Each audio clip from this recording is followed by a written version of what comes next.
जय माता दी। माता रानी आप और आपके परिवार पर अपनी असीम कृपा बनाए रखे।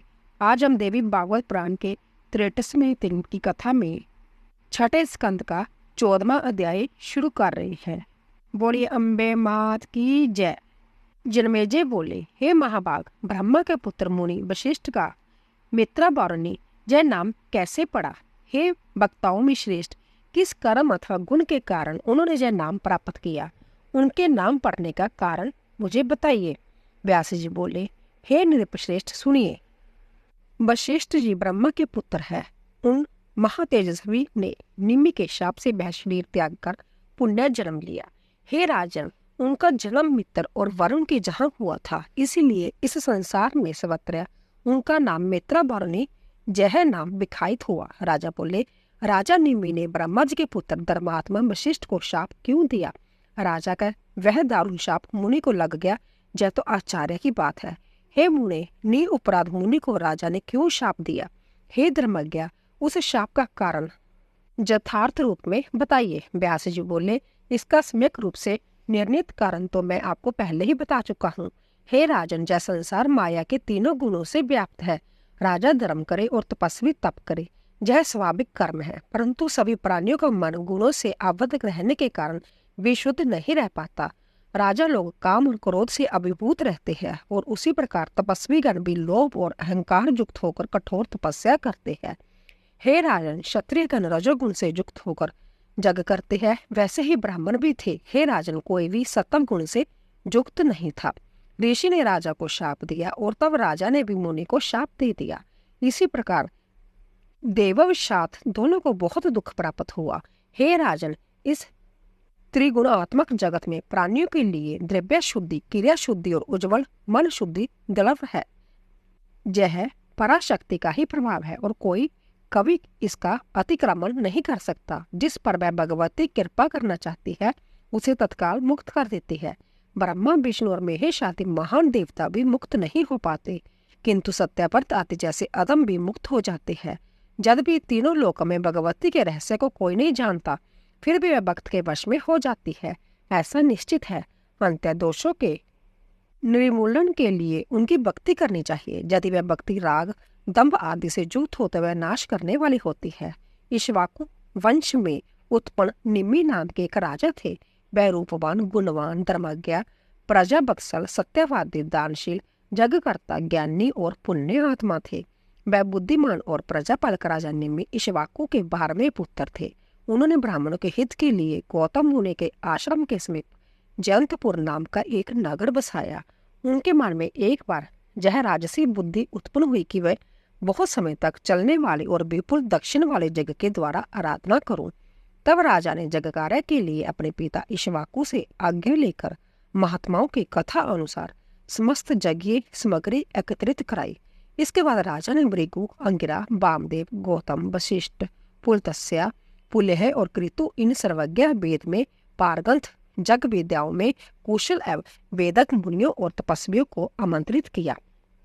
समस्त सामग्री एकत्रित कर धर्मज्ञ राजा ने अपने गुरु वशिष्ठ की पूजा करके विनय से युक्त होकर उनसे कहा, हे मुनि श्रेष्ठ, मैं जग करना चाहता हूँ, अंतः जग कराने की कृपा करें। हे कृपा निधि, आप सर्वज्ञ हैं और मेरे गुरु हैं। इस समय आप मेरा कार्य संपन्न कीजिए।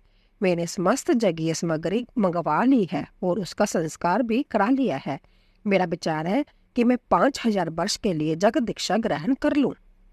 जिस जग में भगवती जगदम्बा की आराधना होती है, उस जग को मैं उनकी प्रसन्नता के लिए विधि पूर्वक करना चाहता हूँ।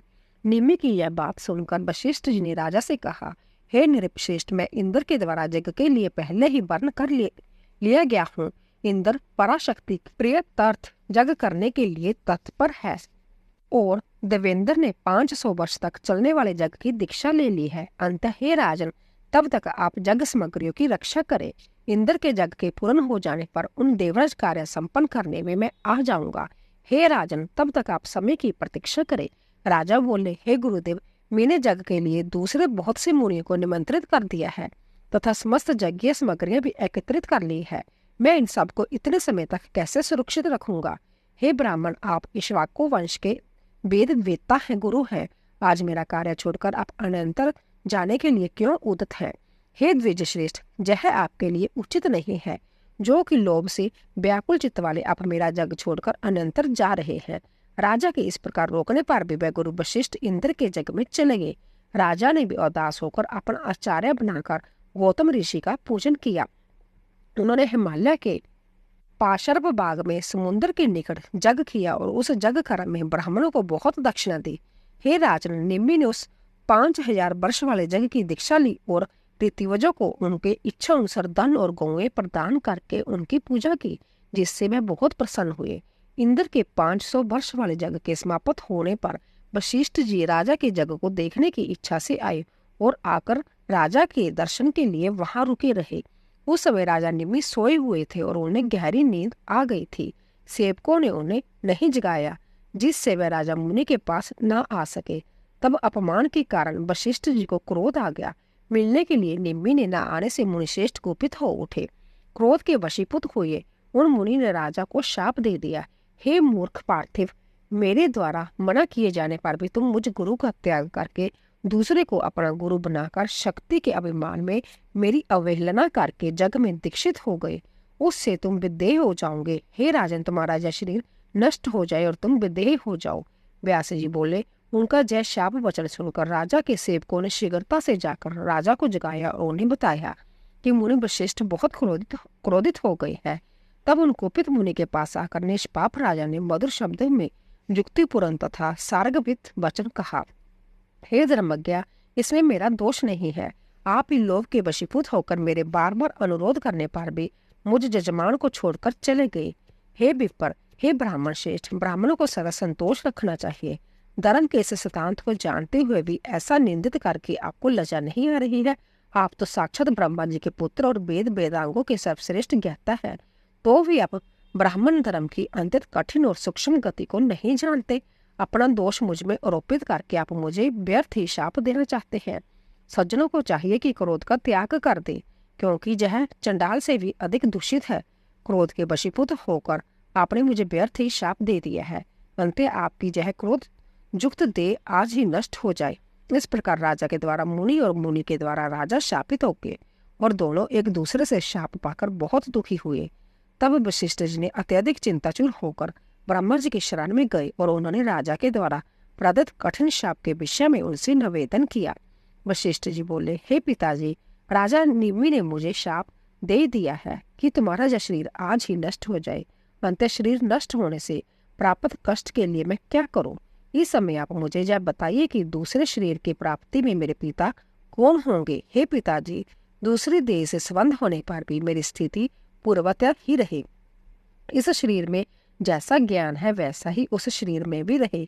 हे महाराज, आप समर्थ हैं, मुझ पर कृपा करने योग्य हैं। वशिष्ठ की बात सुनकर ब्रह्मा जी ने अपने उस पुत्र से बोले, तुम मित्रा वरुण के तेज हो, अंत्य इन्हीं में प्रवेश करके स्थिर हो जाओ। कुछ समय बाद तुम उन्हीं से ओणिज पुत्र के रूप में प्रकट होंगे, इसमें संदेह नहीं है। इसी प्रकार पुण्य शरीर प्राप्त करके तुम धर्मनिष्ठ प्राणियों का शरीर वेद वेदता सर्वज्ञ और सबके द्वारा पूजित होंगे। पिता के ऐसा कहने पर वशिष्ठ जी प्रसन्नता पूर्वक पितामह ब्रह्मा जी की परिक्रमा करके और उन्हें प्रणाम करके वरुण के वास स्थान को चले गए।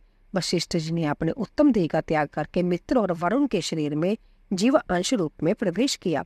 हे राजन, किसी समय परम सुंदरी अप्सरा उर्वशी अपनी सखियों के साथ स्वेच्छा पूर्वक मित्रा वरुण के स्थान पर आई। हे राजन, उस रूप यौवन से संपन्न दिव्य अप्सराओं को देखकर वह दोनों देवता कामा आतुर हो गए और समस्त सुंदर अंगों वाली उस मनोरम देवकन्या कहने लगे, हे प्रशंस अंगों वाले, विवश तथा व्याकुल हम दोनों का तुम वर्ण कर लो, और हे वर्णनी, तुम अपनी इच्छा के अनुसार इस स्थान पर विहार करो। उनके इस प्रकार कहने पर वह देवी उर्वशी मन स्थिर करके मित्रा वरुण के घर में उन दोनों के साथ विवश होकर रहने लगी। प्रिय दर्शन वाली वह अप्सरा उन दोनों के भावों को समझकर वहीं रहने लगी। देव शत वहां रखे हुए एक आवरण हित कुंभ में दोनों का वीर्य स्खलित हो गया और हे राजन, उसमें से दो अत्यंत सुंदर मुनि कुमारों ने जन्म लिया। उनमें पहले अगस्ती थे और दूसरे वशिष्ठ थे। इस प्रकार मित्र और वरुण के तेज से वह दोनों ऋषि श्रेष्ठ तपस्वी प्रकट हुए। महातपस्वी अगस्ती बाल अवस्था में ही बन चले गए और महाराज इक्ष्वाकु ने अपने पुरोहित के रूप में दूसरे बालक वशिष्ठ का वरण कर लिया। हे राजन, आपका जय वंश सुखी रहे। इसलिए राजा इक्ष्वाकु ने वशिष्ठ का पालन पोषण किया और विशेष रूप से इन्हें मुनि जानकर वह अत्यंत प्रसन्न हुए। इसी प्रकार शाप के कारण मित्रा और उनके कुल में वशिष्ठ जी के अन्य शरीर की प्राप्ति का समस्त आख्यान मैंने आपको बता दिया है। 15वां अध्याय। जनमेजय बोले, आपने वशिष्ठ की शरीर प्राप्ति का वर्णन किया। निमि ने पुण्य किस प्रकार देह प्राप्त की, जय मुझसे कहिए। व्यास जी बोले, हे राजन, वशिष्ठ ने जिस प्रकार पुण्य शरीर प्राप्त किया उसी प्रकार निमि को शाप के बाद पुण्य देह नहीं मिली। जब वशिष्ठ जी ने शाप दिया तो राजा के द्वारा जग में वर्ण किए गए ब्राह्मण और रीतिवज विचार करने लगे। ओ जग में दीक्षित जय धर्मनिष्ठ राजा शाप से दग्ध हो गए हैं और जग भी अपूर्ण ही रह गया है। ऐसे में हम सबको क्या करना चाहिए? अब हम क्या करें? जय तो विपरीत कार्य हो गया है। भवित्या के अवश्य होने के कारण इसका निवारण करने में हम असमर्थ हैं। तब उन महात्मा राजा की देह को रीतिवजों ने अनेक प्रकार के मंत्रों से सुरक्षित रखा। उनकी श्वास मंद गति से चल रही थी। मंत्र शक्ति से उनके निर्विकार आत्मा को देह में प्रतिष्ठित करके रीतिवजों ने उसे अनेक प्रकार के गंधमाल्य आदि से सुपूजित कर रखा था। जग के संपूर्ण होने पर वहां सभी देवगण आए। हे राजन, रीतिवजों ने उन सबकी स्तुति की, जिससे वे बहुत प्रसन्न हुए। मुनियों के द्वारा राजा के विषय में समस्त बातों को जान लेने पर स्त्रोतों से संतुष्ट देवताओं ने दुखी मन वाले राजा से कहा, हे राजन, हे सुवर्त्य, हम प्रसन्न हैं, वर मांगे। हे राजऋषि, इस जग के कारण आपको श्रेष्ठ जन्म प्राप्त हो सकता है। देव शरीर, मनुष्य शरीर अथवा आपके मन में जो इच्छा हो उसे आप प्राप्त कर सकते हैं। जैसे कि आपके पुरोहित वशिष्ठ गर्भयुक्त होकर मृत्युलोक में सुखपूर्वक रह रहे हैं। उनके ऐसा कहने पर निमि की आत्मा ने परम संतुष्ट होकर उनसे कहा, हे श्रेष्ठ देवगण, सर्वदा विनिष्ट होने वाले इस देह में रहने की मेरी इच्छा नहीं है। संपूर्ण प्राणियों की दृष्टि में मेरा निवास हो, जिसमें मैं वाजु रूप होकर समस्त प्राणियों के नेत्रों में विचरण करूं।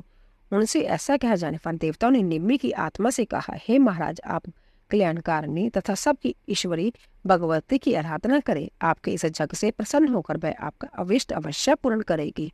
देवताओं की ऐसा कहने पर उन्होंने अनेक प्रकार के दिव्य स्त्रोतों द्वारा भक्ति पूर्वक गदगद पानी में देवी की प्रार्थना की।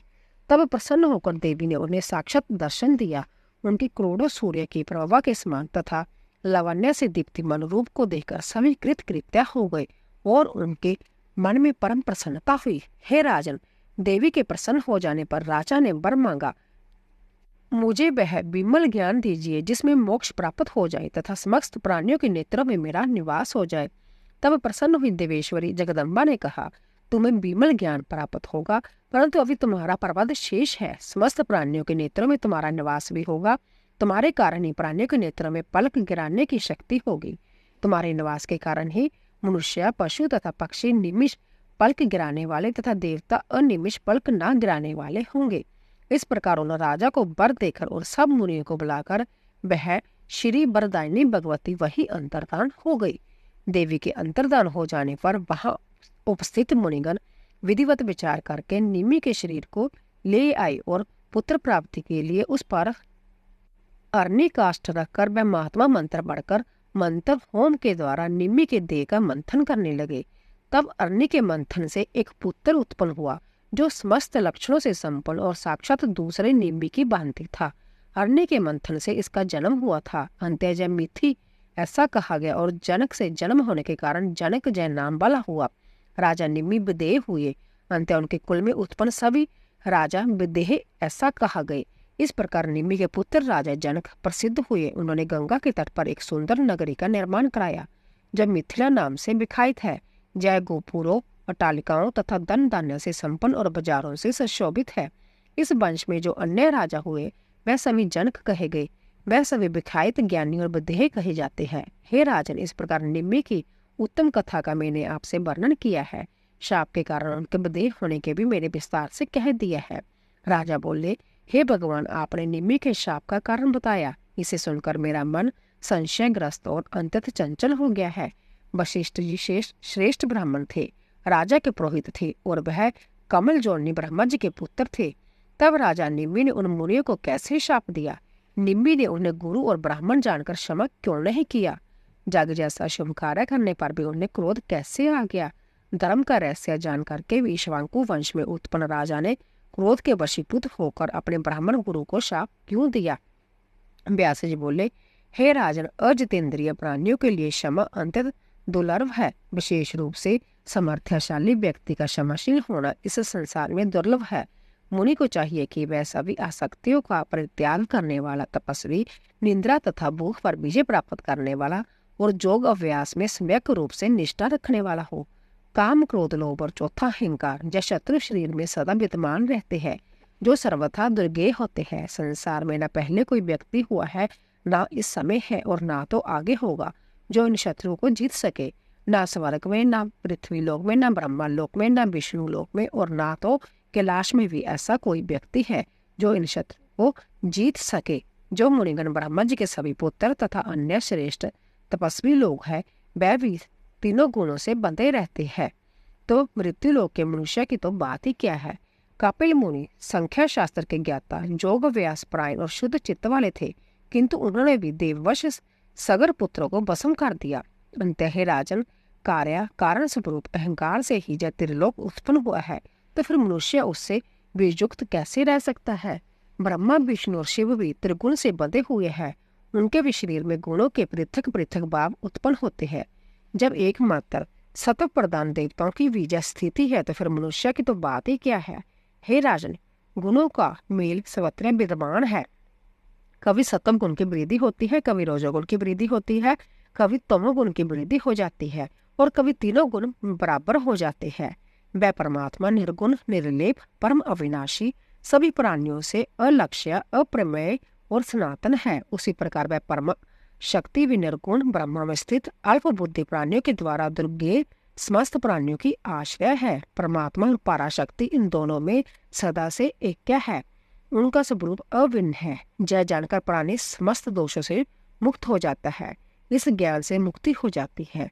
यह वेदांत का डिंडी मुंगोश है। जो जान लेता है, वह इस त्रिगुणात्मक संसार से मुक्त हो जाता है। ज्ञान भी दो प्रकार का कहा गया है। प्रथम शाब्दिक ज्ञान बताया गया है। वह ज्ञान बुद्धि की सहायता से वेद और शास्त्र के अर्थ विज्ञान द्वारा प्राप्त हो जाता है।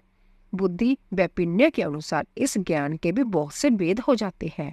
इनमें से कुछ ज्ञान कृत कर्ष से और कुछ सुतकर्ष से कल्पित होते हैं। कुतर्क से भ्रांति की उत्पत्ति होती है और विमर्श से बुद्धि नाश हो जाती है।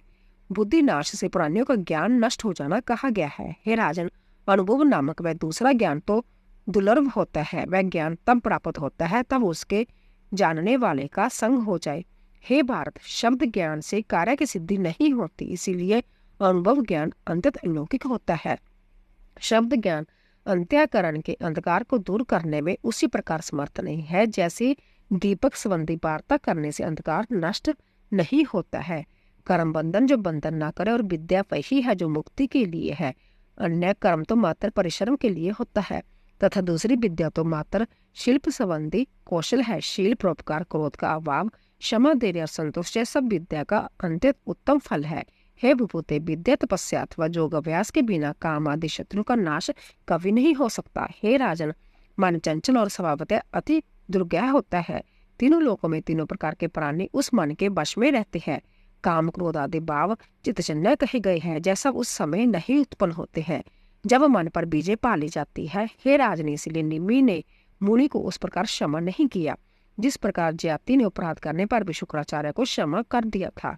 पूर्व काल में भृगु पुत्र शुक्राचार्य ने निरपश्रेष्ठ जयाति को शाप दे दिया था, लेकिन राजा ने क्रोधित होकर मुनि को शाप नहीं दिया और संभ्या वृद्धावस्था को स्वीकार कर लिया था। हे राजन, कोई राजा शांत स्वभाव और कोई क्रूर होता है। स्वभाव में भेद होने के कारण इसमें किसका दोष कहा जाए। पूर्व काल में यजवंशी क्षत्रियों ने ब्रह्म हत्या जनित पाप की उपेक्षा करके धन के लोभ से भृगुवंशी ब्राह्मण को पुरोहितों का कोपाविष्ट होकर समूलच्छेद कर दिया था। 16वां अध्याय। जन्मेजय बोले, जिन हेय क्षत्रियों ने ब्रह्म हत्या के लिए मात्र भी चिंता न करके भृगुवंशी ब्राह्मणों का वध कर दिया, वह किसी के कुल में उत्पन्न हुए थे। हे पितामह, उनके बैर का क्या कारण था, आप मुझे बताइए। श्रेष्ठ जन किसी कारण विशेष के बिना क्रोध कैसे कर सकते हैं? अपने ही पुरोहितों के साथ उनकी शत्रुता किस लिए हो गई थी? संभवतः उन क्षत्रियों की उस शत्रुता के पीछे कोई महान कारण रहा होगा, अन्यथा पाप से व्यापित रहने वाले वह पराक्रमी क्षत्रिय निरपराध एवं पूजनीय ब्राह्मणों की हत्या क्यों करते? हे मुनि श्रेष्ठ, ऐसा कौन सा श्रेष्ठ क्षत्रिय होगा जो अल्प अपराध के कारण ब्राह्मणों का वध करेगा? मुझे तो इस विषय में महान शंका हो रही है, इसका कारण बताने की कृपा करें। सूत जी बोले, तब राजा जनमेजय के इस प्रकार पूछने पर सत्यवती नंदन व्यास जी परम प्रसन्न हुए और मन में उस वृतांत का स्मरण करके कहने लगे। व्यास जी बोले, हे जनमेजय, मेरे द्वारा पूर्व काल में सम्यक प्रकार से ज्ञात क्षत्रिय से संबंध रखने वाले इस आश्चर्यजनक प्राचीन कथा को आप सुनिए। कार्तवीर्य नामक एक हेय वंशीय राजा हो चुके हैं। सदा धर्म में तत्पर रहने वाले उन बलवान राजा की 1000 भुजाएं थी। वह सहस्र अर्जुन भी कहे जाते थे। वह भगवान विष्णु के अवतार स्वरूप दत्तात्रेय के शिष्य, भगवती के उपासक, परम सिद्ध, सब कुछ देने में समर्थ तथा भृगुवंशी ब्राह्मणों के जजमान थे। वह जग करने वाले, धर्मनिष्ठ तथा सदैव दान देने में रुचि रखने वाले थे। उन्होंने अनेक जग करके अपनी विपुल संपदा भृगुवंशी ब्राह्मणों को दान कर दी। राजा के द्वारा दिए गए दान से वह भृगुवंशी ब्राह्मण बड़े धनी हो गए। घोड़े तथा रत्न आदि संपदा से युक्त हो जाने के कारण जगत में वह अति प्रसिद्ध हो गए। हे राजन, निरपश्रेष्ठ कार्तवीर्य अर्जुन के दीर्घ काल तक राज्य करने के पश्चात उनके स्वर्ग चले जाने पर हेय वंशी क्षत्रिय धनहीन हो गए। हे राजन, किसी समय हेय क्षत्रिय को कार्य विशेष के लिए धन की आवश्यकता पड़ गई। तब वह धन मांगने की इच्छा से भृगुवंशी ब्राह्मणों के पास गए। उन क्षत्रियों ने अत्यधिक विनम्रता पूर्वक उन ब्राह्मणों से धन की याचना की, किंतु लोभ के वशीभूत होकर उन ब्राह्मणों ने कुछ नहीं दिया और बार बार कहते हैं, मेरे पास नहीं है, मेरे पास नहीं है। हेय वंशी क्षत्रियों से व्यावित होकर कुछ भृगुवंशी ब्राह्मणों ने अपनी प्रचुर संपत्ति जमीन में गाड़ दी और कुछ ने अन्य ब्राह्मणों को दे दी। व्यक्रांत तथा लोभ के वशीभूत वह सभी भृगुवंशी ब्राह्मण अपना धन स्थानांतरित करके अपने आश्रम छोड़कर अन्यंतर चले गए। अपने जजमानों को दुखित देखकर भी लोभ से विमोहित ब्राह्मणों ने उन्हें कुछ भी नहीं दिया। उन सभी ने भागकर पर्वत की गुफाओं का आश्रय ग्रहण कर लिया। हे तात, फिर कष्ट झेल रहे अनेक हेय क्षत्रिय प्रमुख विशेष कार्यवश द्रव्य प्राप्ति के लिए भृगुवंशी ब्राह्मणों के आश्रमों पर पहुंचे। अपने अपने आश्रम को सुनसान छोड़कर भृगुवंशी ब्राह्मणों को बाहर गया हुआ देखकर वह हेय क्षत्रिय धन के लिए वहां की जमीन खोदने लगे। फिर किसी ब्राह्मण के घर में जमीन खोद रहे किसी क्षत्रिय ने कुछ पाया। अब परिश्रम के कारण शिनकाय सभी क्षत्रियों ने उस धन को देख लिया। उस समय से जहां जहां भी पता चलता वह जमीन खोदकर समस्त धन ले लेते थे। धन के लोभ से आसपास रहने वाले ब्राह्मणों के विग्रहों को खोदने पर उन क्षत्रियों को प्राप्त धन दिखलाई पड़ा। इस पर सभी ब्राह्मण रोने चलाने लगे और भयभीत होकर क्षत्रियों के शरणागत हो गए। बार बार खोजते रहने पर उन ब्राह्मणों के घर से प्राय सभी धन निकल चुका था। फिर भी वह क्षत्रिय उन शरणागत ब्राह्मणों पर कोप करके बाणों से प्रहार करते रहे। इसके पश्चात वह उन पर्वत की गुफाओं में पहुंच गए जहां भृगुवंशी ब्राह्मण स्थित थे। इस प्रकार गर्भस्थ शिशुओं सहित ब्राह्मणों को नष्ट करते हुए क्षत्रिय उस पृथ्वी मंडल पर घूमने लगे। उन्हें जहां कहीं भी भृगुवंशी बालक, वृद्ध तथा अन्य भी मिल जाते थे, वह पाप की परवाह किए बिना उन सभी को तीक्ष्ण बाणों से मार डालते थे। इसी प्रकार इधर उधर सभी भृगुवंशी ब्राह्मणों के मार दिए जाने पर उन हेय क्षत्रियों ने स्त्रियों को पकड़ पकड़ कर उनका गर्भ नष्ट कर डाला। पाप कृत्य पर तुले हुए क्षत्रियों के द्वारा जिन स्त्रियों के गर्भ नष्ट कर दिए जाते थे, वह बेचारी अंततः दुखित होकर कुररी पक्षी की भांति विलाप करने लगते थे। तब अन्य तीर्थवासी मुनियों ने भी अभिमान में चूर और हेयवंशी क्षत्रियों से कहा, हे क्षत्रियो, तुम लोग ब्राह्मणों पर ऐसा भयंकर क्रोध करना छोड़ दो। हे श्रेष्ठ क्षत्रियो, तुम लोगों ने तो अंततः निंदनीय तथा अनुचित कार्य आरंभ कर दिया है, जो कि तुम लोग भृगुवंशी ब्राह्मणों की पत्नियों का गर्भ छेद कर रहे हो। अंततः उग्र पाप अथवा पुण्य का फल इसी लोक में प्राप्त हो जाता है। इसीलिए कल्याण की इच्छा रखने वाले प्राणी को गृहीत कर्म का परित्याग कर देना चाहिए। फिर क्रोध में भरे हुए उन हेय क्षत्रियों ने उन परम दयालु मुनियों से कहा, आप सभी लोग साधु हैं, अंत्य पाप कर्मों का रहस्य नहीं जानते। छल जानने वाले इन ब्राह्मणों ने कपट करके हमारे महात्मा पूर्वजों का सारा धन उसी प्रकार छीन लिया था, जैसे कोई लुटेरा किसी पथिक का धन छीन लेता है। जैसे में ठग, दम्भी तथा पाखंडी है। अवश्य कार्य करने पर हमने विनम्रता पूर्वक इनसे धन की याचना की थी, किंतु इन्होंने नहीं दिया।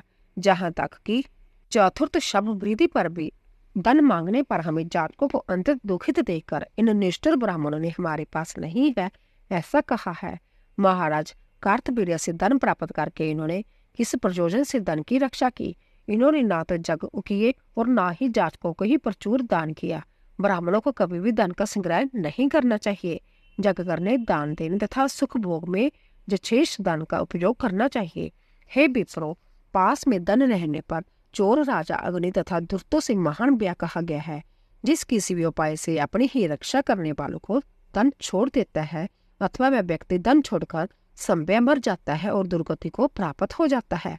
हम सब ने बड़ी विनम्रता के साथ इन लोगों से धन मांगा था, फिर भी लोभ के कारण संशय में पड़े हुए पुरोहितों ने हमें धन नहीं दिया। दान, भोग तथा नाश धन की इस प्रकार की गति होती है।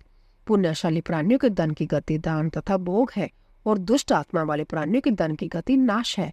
जो कृपण व्यक्ति न दान करता है न धन का उपभोग करता है अपितु केवल धन के संग्रह में लगा रहता है, वह वंचक प्राणी राजा के द्वारा सर्वथा दंडनीय है और दुख का भागी होता है। इसलिए इन वंचक गुरुओं तथा अधम ब्राह्मणों को मारने के लिए हम सभी उद्यत हुए हैं। आप महात्मा जन इसके लिए हम पर कोप न करें। व्यास जी बोले, इस प्रकार से हेतुक वचन कहकर उन मुनियों को पूर्ण आश्वस्त करने के बाद वह पुण्य भृगुकुल की स्त्री को खोजते हुए भ्रमण करने लगे।